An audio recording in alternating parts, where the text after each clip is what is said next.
Alright, weenies. Welcome to B&M Excavation. This is a little project at the church where we dug the bank back.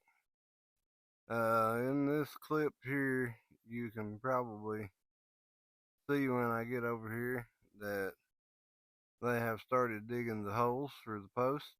He had decided to put a wooden retaining wall in here.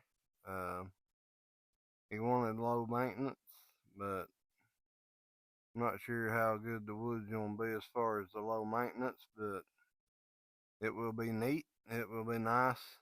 Uh, Here it is now. He has started putting the post in.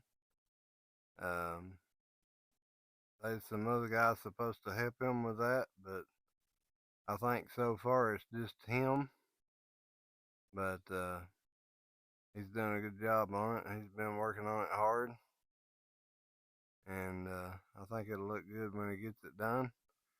This is a little ditch that we had done for them on the top parking lot up above the church. The water had run down and was coming across the parking lot. There's a little up close to that. And we put the riprap in around that to keep it from eroding. It turned out pretty nicely.